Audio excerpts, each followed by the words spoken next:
Take a look at these two designs. Which do you think would sell better in a print-on-demand store? If you're having a hard time deciding, there's no need to stress. Finding and creating high-quality designs is a lot harder than you may think. Hi guys, my name is Meg and I'm a print-on-demand expert that has done over $1 million in revenue this year alone, and in this video I will be going over my formula for researching, finding, and making high-quality designs that actually sell. If all of this is new to you and you aren't sure where to begin, then you definitely want to check out mine and Chris Heckman's free ecom school community by clicking the link below in our description. In our community, we offer our free 21-hour plus course, which will take you step by step through everything that you need to do in order to get started in print on demand. It has over 50 step-by-step videos from setting up your Shopify store to creating designs and products, selling on social media, and tons of free resources that you can use to make your print-on-demand journey easier. Again, just click the link in the description below to get started. This formula can be broken down into 4 easy steps. And the first part of the formula is your niche, or a specialized segment of the market for a particular kind of product or service. This is like a category that a customer could fall into based on their likes and interests. I like to pick niches based on categories I like and actually know a lot about. For example, I'm a nurse and I also love to ski and I love to exercise. These are all areas that I enjoy and I would say that I know a lot about. Therefore, I could build an actual brand around them and be able to communicate well with a community because I'm actually a part of that community. Now, it also is important to look at the size of your niche. Going broad gives you a larger audience size and more designs you can add to your site. Now, step 2 is similar to step 1, and that's creating avatars.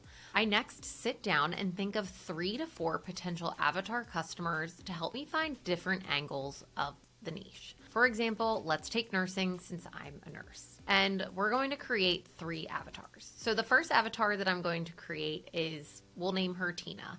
She is a night shift nurse and works on a med-surg floor, likes the slower speed of the night shift, and specializes in surgical patients. Now, avatar 2 is George. He is one of the few males in the profession and is an ICU nurse and brings the muscles when it comes to helping with patients. And number 3, we're going to name her Anna. Anna is a day shift nurse. She loves the chaos of the day shift. She typically works in oncology and she's going to get her master's to become a nurse practitioner.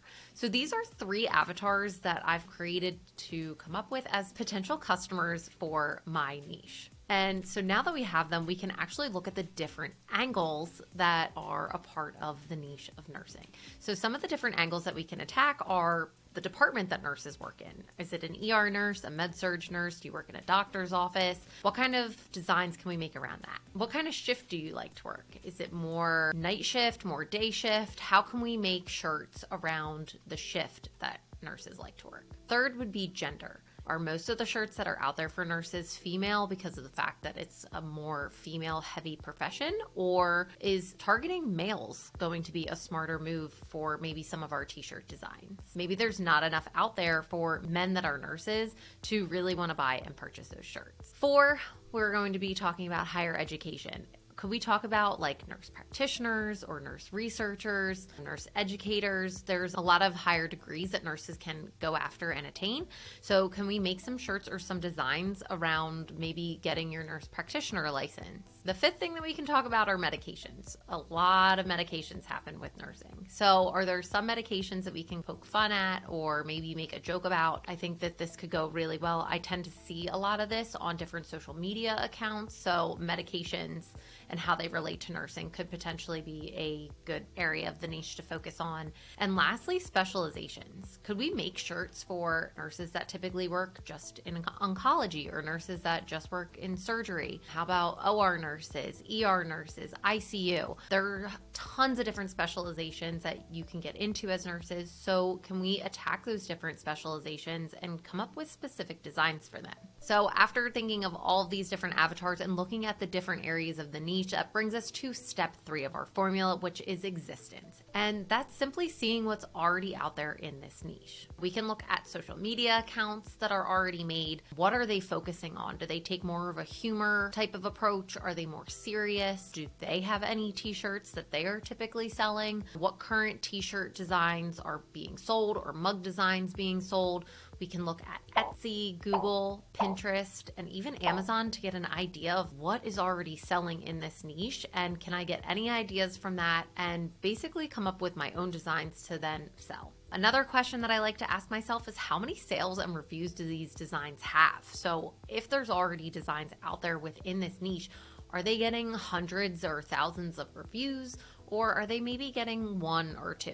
Looking at the reviews and the number of sales will definitely help you to determine whether this is a good niche to approach, or should we go back to the drawing board and dig a little deeper, maybe look for a niche that's more broad that we can attack. These are definitely questions that are going through my mind as I'm searching online for different designs. The last thing that we want to do is spend a lot of time creating designs, getting a store ready to go, launching it, and then crickets. So this is definitely not a step that you want to skip.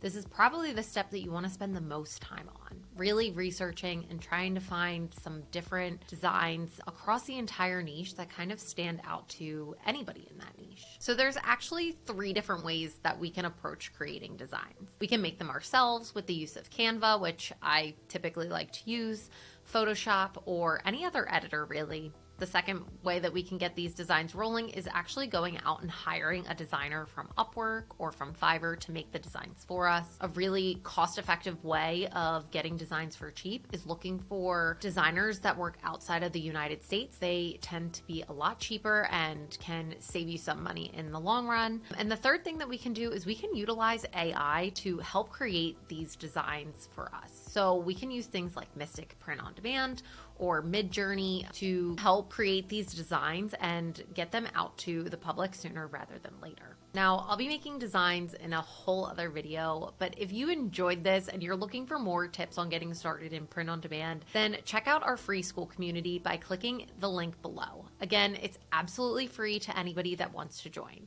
Thanks for watching and see you in the next video.